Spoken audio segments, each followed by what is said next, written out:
पारिजात, हरसिंगार, प्राजक्ता कई सारे नामों से इसको जाना जाता है। ये एक ऐसा प्लांट है जिसके गिरे हुए फ्लावर भी भगवान को अर्पित किए जाते हैं। इसके फूल भगवान शंकर को बहुत ज्यादा प्रिय रहते हैं और कहा जाता है कि ये प्लांट जो है स्वर्ग से लाया गया है। तो इसलिए इसकी देखभाल आज किस तरीके से करनी है। फरवरी का फर्स्ट डे है आज 1 फरवरी है और इसमें अगर आपके यहाँ पर फूल नहीं आ रहे हैं, फूल खिल के झड़ चुके हैं, तो आज मैं जो जो काम करने वाली हूँ वो सारे ही काम आप कर लीजिए, तो आपका प्लांट अभी से लेके बारिश तक भी बहुत आराम से ब्लूम करता रहेगा। हेलो फ्रेंड, मैं सबिता ग्रीन गार्डन गुजरात से। पारिजात में गुच्छों में फूल खिलते हैं। अधिकतर फूल जो रहते हैं वो सिमिलर ही रहते हैं, लेकिन इसके फूल का शेप आप देखेंगे तो अलग दिखाई देगा। और इसकी जो स्टिक है वो ऑरेंज कलर की रहती है, फ्लावर व्हाइट कलर का रहता है। इसके जो फ्लावर रहते हैं वो जैसे ही उजाला होता जाता है इसके फ्लावर नीचे जमीन पर गिर जाते हैं। जब जैसा अंधेरा रहता है तभी इसके फ्लावर ब्लूम होते हैं। इनके फ्लावर में भीनी भीनी खुशबू होती है। बहुत ही शुभ पौधा रहता है। ये 2 वैरायटी में आते हैं, एक हाइब्रिड वैरायटी में आता है, एक देसी वैरायटी में आता है। हाइब्रिड वैरायटी जो रहती है उसके पत्तियों के शेप थोड़े से डिफरेंट रहते हैं और वो थोड़ा सा शॉर्ट रहता है, मतलब छोटी हाइट रहती है उसकी। और जो देसी वैरायटी रहता है, जैसा कि मैं प्लांट दिखा रही हूँ, मेरा प्लांट देसी वैरायटी का प्लांट है। इन प्लांट को आप कटिंग से भी ग्रो कर सकते हैं, बीज से भी ग्रो कर सकते हैं। इनमें सीड बनते हैं। अगर फूल के झड़ने के बाद में अगर पॉलिनेशन हो जाता है तो सीड पॉट बन जाता है। चौड़ा सा सीड पॉट रहता है, लगभग हार्ड शेप में रहता है, उसमें सीड निकलते हैं, उनसे आप ग्रो कर सकते हैं। कटिंग से लगाना चाहते हैं तो पेंसिल साइज की कटिंग आप लगा देंगे किसी भी सीजन में। वैसे रेनी सीजन में बहुत अच्छे से ग्रो करती है, लेकिन अगर आप किसी भी सीजन में लगाएंगे तो इसकी कटिंग बहुत अच्छे से लग जाती है। ये एक लकड़ी नुमा पौधा रहता है, मतलब इसकी जो ब्रांच रहती है वो बहुत ज्यादा बूढ़ी स्टेम्प रहती है। इनमें गुच्छों में फूल खिलते हैं। जैसे ही गुच्छों में फ्लावर खत्म हो जाते हैं आपको ब्रांच को कट कर देना चाहिए, या वो जो स्टिकर बनी रहती है जहां से वो उसका जुड़ा हुआ भाग रहता है फ्लावर का, उनको आपको हटा देना चाहिए। आज मैं अपने पारिजात के पौधे में कुछ काम करने वाली हूँ जो कि पूरे साल के लिए मेरे पौधे में काम आएगा। अगर आपने नहीं करे हैं तो अभी भी आप कर लीजिए। आपका पौधा काफी अच्छा घना बन जाएगा, पत्तियां चमकदार रहेंगी, पौधा हेल्दी रहेगा, पौधे में फूल और कलियां भी बनते रहेंगी। तो अगर आपने नहीं किया है ये काम तो कर सकते हैं। नर्सरी से लाना चाहते हैं तो नर्सरी से लाकर भी आप वो सारे काम कर सकते हैं, और साथ ही इसकी पूरी देखभाल भी बताऊंगी। ये जो आप देख रहे हैं ये मेरा वही पारिजात का प्लांट है जो अभी आगे मैंने आपके साथ में वीडियो में शेयर किया था। अभी आप देखेंगे तो इसकी पत्तियां पीली होने लगी हैं, कुछ पत्तियां ब्राउन हो गई हैं, और यहाँ पर आप देखेंगे तो इसकी हाइट काफी ज्यादा हो चुकी है। ये देखिए पूरे ही फ्लावर ब्लूम हो चुके हैं और इसकी हाइट बहुत ज्यादा हो चुकी है। इस पौधे की हाइट 8 फुट से भी ज्यादा हो चुकी है। मैंने अपने पारिजात के पौधे को 10 इंच के पॉट में लगा के रखा है। प्लास्टिक का पॉट है और कटिंग से लगा हुआ प्लांट है। इस टाइम पर अगर आप नर्सरी से पौधा ला रहे हैं तो पौधे अच्छी हेल्दी मिलेंगे आपको। अगर देसी वैरायटी का लाएंगे तो 10 इंच के गमले में जरूर लगाइए, और यदि हाइब्रिड वैरायटी का लाते हैं, नीचे से स्टेम थोड़ी सी पतली है, तो 8 इंच के गमले से स्टार्टिंग करिए। मैंने लगभग 2 महीने से इसमें कोई भी वर्क नहीं किया है। जो फर्टिलाइजर पहले आपके साथ में शेयर किया था, जो इसकी लेटेस्ट वीडियो होगी पारिजात की, वही मैंने फर्टिलाइजर डाला था। उसके बाद में इसमें मैंने कोई भी वर्क नहीं किया। सबसे पहला काम करेंगे, इसकी हम जितनी भी सूखी गीली पत्तियां हैं, हरी पत्तियां हैं, इनको सारी पत्तियों को हम हटा देंगे। इस टाइम पर पौधे से जितनी भी पत्तियां झड़ रही हैं उन पत्तियों को आपको फेंकना नहीं है। आप उनको कंपोस्ट बिन में डाल सकते हैं, या बाद में जैसे ही गर्मी पड़ेगी रख लेंगे, मल्चिंग करने के भी काम आ जाएगी। मेरे गमलों में फ्री में भी पौधे उगते रहते हैं। ये जो आप देख रहे हैं रेलवे क्रीपर के पौधे हैं, जो सीड गिर गए होंगे उन्हीं से जर्मिनेट हुए हैं। तो सबसे पहला काम तो हमने कर लिया है, इसकी क्लीनिंग कर दी है। अब दूसरा काम करना है। दूसरा काम है कटर लेकर इसकी कटिंग करना। आज हम इसकी प्रूनिंग कटिंग करेंगे, क्योंकि हाइट भी काफी ज्यादा हो गई है और इसकी मैंने बारिश के टाइम पे प्रूनिंग कटिंग करी थी, उसके बाद में प्रूनिंग कटिंग नहीं करी।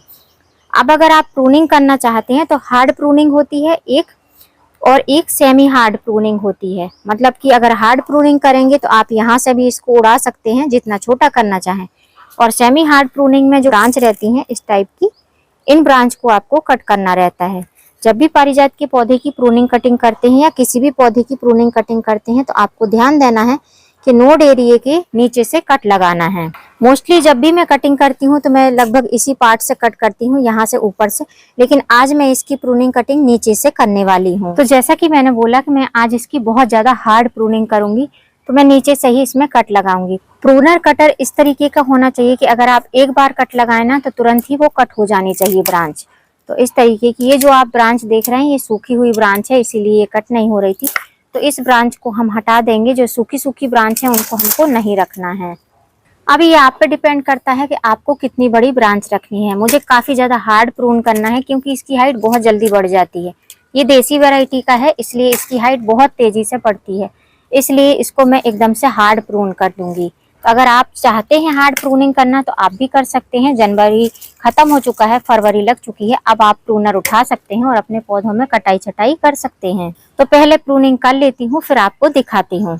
अब आप देख सकते हैं पौधे की प्रूनिंग कटिंग हो चुकी है। अब इस पौधे को हमको इस गमले से निकालना है। उसके पहले जितनी भी ब्रांचेस बची हुई हैं इनमें से पतली मोटी ब्रांचेस मिक्स करके आपको कटिंग लगा देना है, यदि आप और भी ज्यादा पौधे बनाना चाहते हैं। अब मोटी ब्रांच को कटिंग से ग्रो करेंगे तो थोड़ा सा टाइम लगेगा, इसलिए इस तरीके से जो पेंसिल से थोड़ी सी कम थिकनेस वाली ब्रांच रहती है, इस तरीके की रहती है, इनको आपको लगाना है।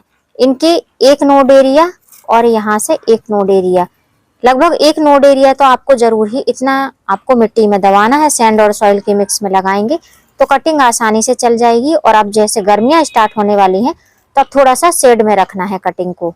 मेरे पौधे में सीड भी बने हुए थे, वैसे तो मैं हटा देती थी सीड, लेकिन अब मुझे प्रूनिंग कटिंग करनी थी तो मैंने सीड नहीं हटाए थे। इस तरीके के सीड रहते हैं, जब ये ब्राउन हो जाते हैं तो आप इसको मिट्टी में दबा सकते हैं।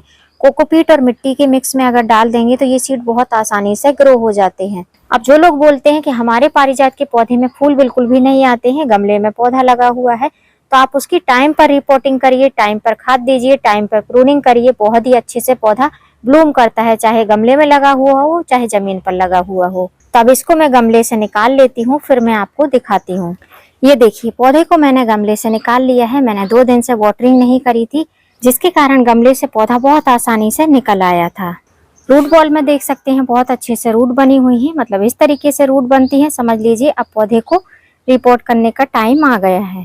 ये एक ऐसा पौधा है जो 6 महीने में बहुत अच्छे से रूट बाउंड हो जाता है।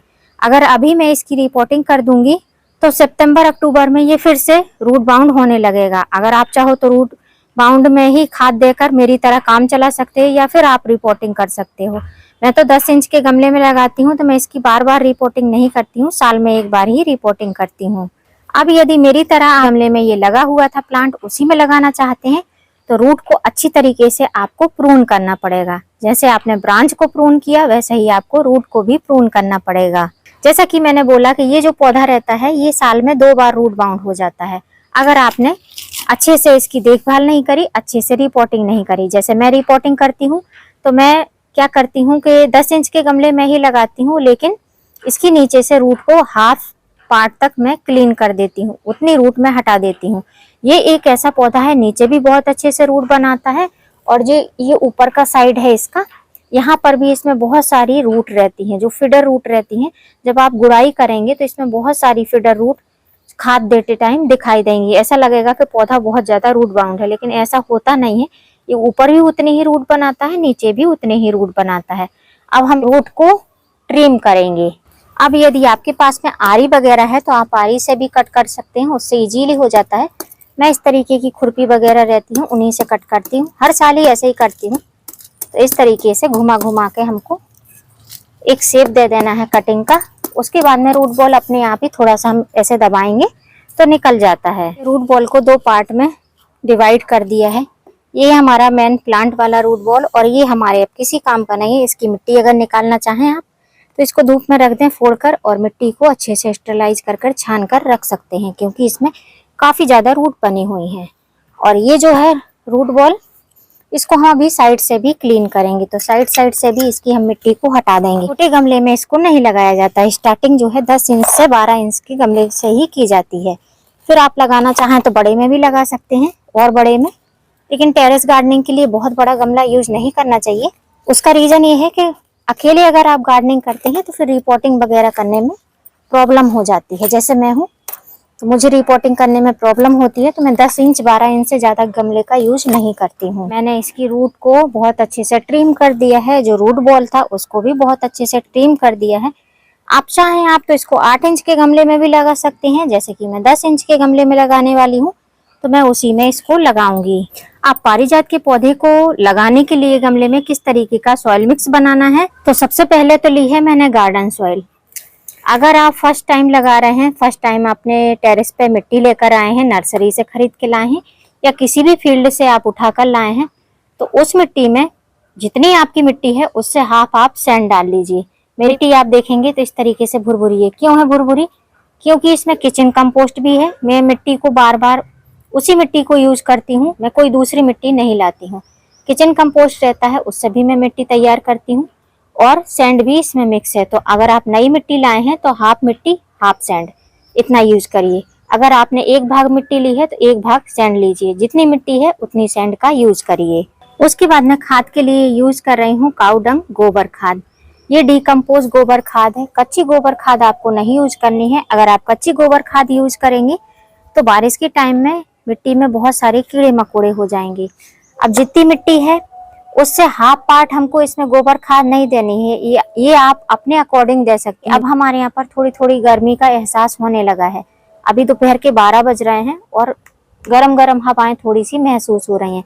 वो ठंडियों वाली बहुत ज्यादा फीलिंग नहीं है। तो इसलिए अगर हम गोबर खाद ज्यादा दे देंगे तो नीचे से रूट खराब होने लगेंगी और अभी जो है हमारा पौधा रूट को बनाएगा। जो हमने रूट प्रून कर दी है इसकी, उन रूट को डेवलप करेगा, उसके बाद में ही ये भोजन ग्रहण करेगा। तो खाद की मात्रा कम रखिए और बाकी की सब चीजें आप आधी आधी दे सकते हैं। मैं लगभग 3 बाउल तक मैंने इसमें गोबर की खाद डाल दी नहीं है तो वर्मी कंपोस्ट का यूज करिए, वो बेस्ट ऑप्शन है। गर्मियों के लिए भी पौधे को बहुत ज्यादा हार्म नहीं पहुंचाता है। अब इसको हम अच्छे से मिक्स कर लेंगे। खाद हमारी मिक्स हो चुकी है। जो ऊपर आपको ये कचरा जैसा दिख रहा है, लकड़ी वगैरह, ये भी मैं डालती हूँ साथ में, सॉइल मिक्स के साथ में ही डालती हूँ। इससे बहुत अच्छे से एरिएशन बना रहता है, पौधे हेल्दी रहते हैं। पारिजात के पौधे को लगाने के लिए मैं वही गमला यूज कर रही हूँ जो गमला मैंने पहले यूज किया था। मतलब जिस गमले में पहले पौधा लगाया था उसी में अभी भी ये पौधा लगेगा। जब भी सेम गमले में पौधा लगाते हैं तो उनके जो ड्रेनेज होल रहते हैं, जो पानी निकास की व्यवस्था रहती है, उनको फिर से अच्छे से एक्टिव कर देना चाहिए, अच्छे से उनको खोल देना चाहिए, जिससे कि पानी बहुत अच्छे से निकल पाए। तो मैं इस तरीके से हमेशा ही करती हूँ। आप चाहो तो अगर आपके गमले से पानी नहीं निकलता है तो रिपोर्टिंग के टाइम पे इन होल को आप बड़ा भी कर सकते हो। जैसे मैं थोड़ा थोड़ा बड़ा कर रही हूँ, ये सीजर की मदद से हो जाता है, तो ऐसे आप बड़ा भी कर सकते हो। अभी आप देख सकते हैं 4 ड्रेनेज होल हैं और बहुत अच्छे से मेरे गमले से पानी निकलता भी है। ड्रेनेज होल को मैं इस तरीके से जो दिए रहते हैं या ठीकरी रहती है उनसे आप कवर कर सकते हैं। या इस टाइम पर आपके पास में किचन वेस्ट काफी ज्यादा है, सूखा गीला कचरा है, तो उसको भी नीचे डालकर आप ड्रेनेज होल को कवर कर सकते हैं। अब ड्रेनेज होल कवर होने के बाद में इस गमले को हमने जो सॉइल मिक्स बनाया है उससे हाफ पार्ट तक फिल कर देंगे। उसके बाद में हम इस रूट बॉल को इसमें रखें पारिजात के, उसके पहले हमको इसमें खाद देनी है, क्योंकि हमने मिट्टी में खाली गोबर खाद मिलाई है। जैसा मैंने बोला कि पौधा पहले रूट बनाएगा। खाद देने के लिए भी सबसे पहले हमको गोबर खाद ही लेनी है, क्योंकि पौधा जैसे ही रूट बनाएगा और उसके बाद में ये पौधा पत्तियों को निकालेगा, मतलब उसमें से पत्तियों का ग्रोथ होने लगेगा। तो पत्तियों की ग्रोथ के लिए आपको गोबर की खाद जरूर चाहिए। उसके बाद में मिट्टी को सुरक्षित करने के लिए हमको नीम खली का यूज करना है। तो मैं 2 टेबल स्पून नीम खली के लूंगी। यदि आप गर्मियों में पौधे की ओवरऑल ग्रोथ चाहते हैं प्रूनिंग कटिंग के बाद में, तो आपको नीम खली जरूर यूज करनी चाहिए। अब जो लोग बोलते हैं कि हमने रूट प्रूनिंग कर दी, ब्रांच प्रूनिंग कर दी, लेकिन हमारे पौधे में आपके पौधे की तरह ग्रोथ नहीं हो रही है, तो वो क्यों नहीं होती है? क्योंकि आप रूट प्रूनिंग करने के बाद में पौधे को सारे फर्टिलाइजर एक साथ में दे देते हैं। 1 टेबल स्पून भर के मैंने लिया है ह्यूमिक एसिड, जो कि रूट की ग्रोथ को प्रमोट करता है, रूट ग्रोथ प्रमोटर रहता है। तो इसको आपको यूज करना है। ये 2 फॉर्म में आता है, एक लिक्विड फॉर्म में आता है, एक सॉलिड फॉर्म में आता है। तो जैसा आपको मिल जाए आप उस तरीके से यूज कर सकते हैं। मैंने 1 बाउल गोबर की खाद ली है, 2 टेबल स्पून मैंने इसमें नीम खली ली है, 1 टेबल स्पून मैंने ह्यूमिक एसिड लिया है। अब जो मैंने ये 3 फर्टिलाइजर इसमें लिए हैं, इन तीनों फर्टिलाइजर को ये जो हाफ गमले तक भरा हुआ मिट्टी का पॉट है इसमें हमको इसमें इस तरीके से स्प्रिंकल कर देना है। तो इसको बहुत ज्यादा नीचे आपको उंगलियों से नहीं ऊपर नीचे करना है। रीजन ये है कि इसके ऊपर ही हमको रूट बॉल को रखना है। जब रूट को आराम से ये फर्टिलाइजर मिलता रहेगा, बहुत ज्यादा डीप में नहीं जाना पड़ेगा, तो फिर पौधा अच्छे से ग्रोथ करने लगेगा। फर्टिलाइजर डालने के बाद में सेंटर में आपको इस तरीके से पौधे को रख देना है, जो रूट बॉल है उसका। बीच में रखेंगे तो पौधा अच्छे से ग्रोथ करेगा, नहीं तो फिर एक बार रिपोर्टिंग होने के बाद में दोबारा इसको आप डैमेज नहीं कर सकते हैं। अब जो हमने सॉइल बनाई थी उसको हम साइड साइड में फिल कर देंगे। पौधे को अच्छे से लगाने के बाद में गमले को आपको उठाना है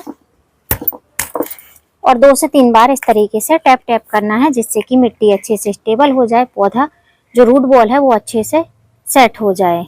अब रिपोर्टिंग करने के बाद में पौधे को भरपूर मात्रा में पानी देना है।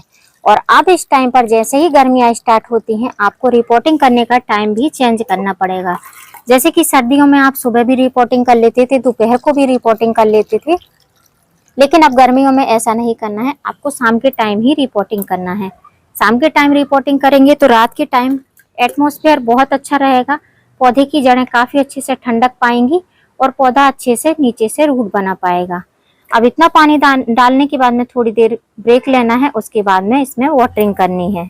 मिट्टी बहुत अच्छे से सूखी हुई थी, इसलिए इसमें पानी ज्यादा लगेगा। अब ऊपर से पानी सूखने लगा है, फिर से हम इसमें वाटरिंग करेंगे। पानी हमेशा ऐसे हाथ लगाकर ही देना है, नहीं तो होल बनने लगेंगे, और जब होल बनने लगते हैं तो नीचे से रूट जो है ओपन होने लगती हैं और फिर पौधा आपका अच्छे से ग्रोथ नहीं कर पाता है। तो फ्रेंड्स, अब वो सीजन आ चुका है जब आप अपने सारे ही परमानेंट प्लांट की रिपोर्टिंग कर सकते हैं। अब आप देखिए नीचे से इसमें से पानी निकलने लगा है, आप देख सकते हैं। ऐसे धीमे धीमे पानी निकलना चाहिए। अगर एक बार में ही फटाफट से पानी निकल जाता है तो समझ लीजिए बीच में कहीं से ब्लॉकेज है, मतलब बीच में कहीं भी गैप है, मिट्टी अच्छे से स्टेबल नहीं है।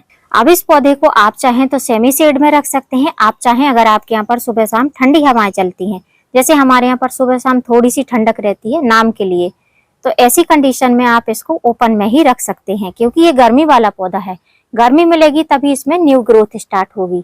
तो सबसे पहले तो रूट बनेगी। जो लोग इसमें पोटेशियम रिच खाद डाल देते हैं कि तुरंत ही डाल दो, सारे फर्टिलाइजर एक साथ डाल दो, ऐसी गलती आपको बिल्कुल नहीं करनी है। पौधा सबसे पहले रूट बनाता है, आपको भी उसी प्रोसेस से उस पर वर्क करना चाहिए।